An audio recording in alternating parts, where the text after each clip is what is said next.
आज मैं बताने वाला हूँ आपको कंतारा चैप्टर 1 की पूरी कहानी। ये एक ऐसी मूवी है जिसमें प्रकृति, देवता और इंसान तीनों एक ही कहानी के पहलू हैं। हाय एवरीवन, मैं हूँ अभिषेक और आप देख रहे हैं फिल्मी दुनिया का ब्लॉकबस्टर गाइड फिल्मी अभिषेक। चलिए बिना टाइम वेस्ट किए शुरू करते हैं कंतारा चैप्टर 1 की पूरी कहानी डिटेल में।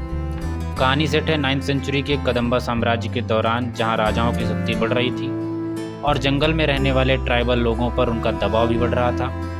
ये वो ज़माना था जब प्रकृति को देवता माना जाता था और हर पेड़ पौधे में एक रूह बसती थी। स्टोरी शुरू होती है कंतारा के जंगल से, उस जगह से जहाँ देव गायब हुआ था। फिर एक आदमी इसके पीछे की दंतकथा सुनाता है। वह बताता है कि एक लड़की को एक पानी में एक पवित्र पत्थर मिलता है, लेकिन वही पानी उसके रक्त से लाल होता है क्योंकि एक राजा उन्हें मार देता है। वह प्रजा पर अत्याचार करता है। राजा के पास सब कुछ था सिवाय कंतारा के।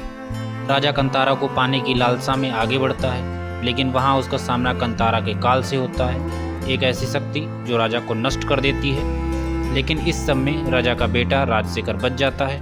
कंतारा में रहने वाले लोग वन संपत्ति का उपयोग करने से पहले उसका एक हिस्सा देवों को अर्पित करते, एक हिस्सा अपने लिए रखते और तीसरा हिस्सा जंगल की सीमा पर रख देते थे, क्योंकि उनका मानना था कि ब्रह्म राक्षस उसे आकर ले जाएगा। कहानी आगे बढ़ती है और राजशेखर अपने बेटे कुलशेखर को राजा बना देता है। कुलशेखर ईश्वर को नहीं मानता है, वह ईश्वर का हर पर अपमान करता है। राजा बनने के बाद कुलशेखर सबसे पहले कंतारा जाता है शिकार के लिए। वो एक बंदर का शिकार करता है, लेकिन वहाँ से बंदर गायब हो जाता है। फिर एक हिरन मारता है, जिसे उसके सामने ही कोई अदृश्य शक्ति खींच ले जाती है। और फिर शुरू होता है तांडव। एक एक करके सारे सैनिक मारे जाते हैं, लेकिन इन्हें कोई अदृश्य शक्ति नहीं मारती, बल्कि अन्य सैनिक मारते हैं। फिर एंट्री होती है बर्मी यानी ऋषभ शेट्टी की। कहानी आगे बढ़ती है और बर्मी और उसके कबीले के कुछ लोग सीमा पार करने की कोशिश करते हैं और बांग्रा की सीमा को पार कर जाते हैं। और यहाँ बर्मी पहली बार मिलता है राजकुमारी कनकवती से। ये राजकुमारी को मधुमक्खी से बचाता है और कुछ समय बाद इनकी झड़प बांग्रा के सैनिकों से हो जाती है और ये लोग पकड़े जाते हैं और इनकी खूब पिटाई होती है। लेकिन कुलशेखर उनका कुछ बिगाड़ नहीं पाता।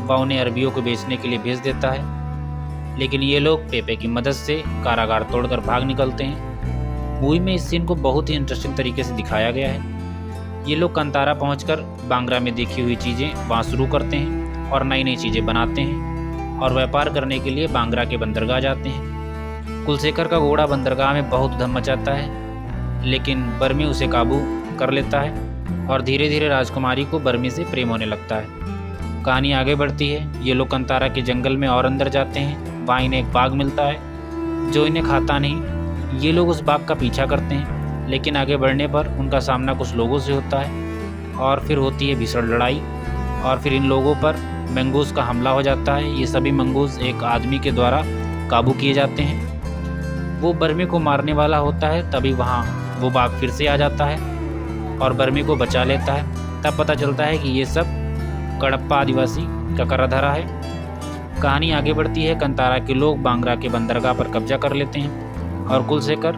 कंतारा को मिटाने का प्रण लेता है। वो कंतारा में आक्रमण कर देता है।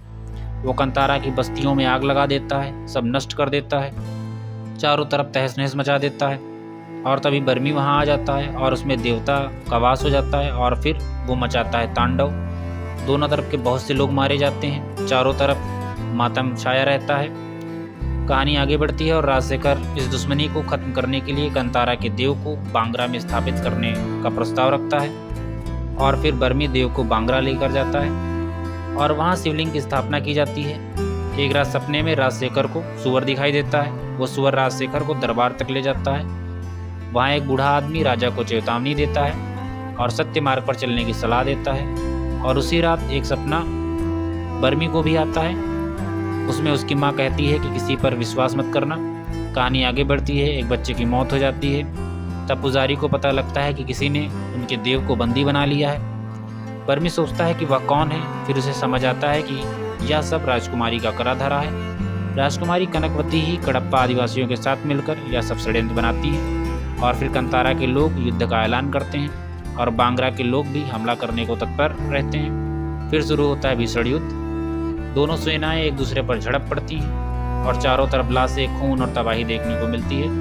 फिर आते हैं राजा राजशेखर और राजकुमारी कनकवती काली शक्तियों के साथ और युद्ध के मैदान में तांडव काटते हैं। और फिर राजशेखर और बर्मी की फाइट होती है। राजशेखर बर्मी को बहुत मारता है, लेकिन फिर एक अदृश्य शक्ति राजशेखर का सामना करती है। इसके बाद बर्मी एक कुएं में कूद जाता है और वहाँ का पानी उसे एक गुफा में ले जाता है और वहाँ बर्मी को मिलता है एक विशाल दानव। इनके बीच एक भीषण लड़ाई होती है। फिर वहीं शिवलिंग के पास से वह एक त्रिशूल उठाता है, जिससे देव बर्मी के अंदर प्रवेश कर जाते हैं और दानव उसके सामने नतमस्तक हो जाता है। और फिर बर्मी लौटता है युद्ध क्षेत्र में एक विशालकाय देव के रूप में और फिर वो राजशेखर और कनकवती को खत्म कर देता है। इसके बाद वह गायब हो जाता है और यहीं से कहानी का डी एंड होता है। तो दोस्तों, ये थी कंतारा चैप्टर 1 की कहानी। एक ऐसी स्टोरी जहाँ नेचर और फेथ दोनों एक हो जाते हैं। वीडियो पसंद आया हो तो लाइक करो, शेयर करो और सब्सक्राइब करो फिल्मी अभिषेक को, ताकि हम आपके लिए लाते रहें ऐसे ही सिनेमैटिक कहानियाँ। मिलते हैं अगले वीडियो में, तब तक के लिए स्टे फिल्मी।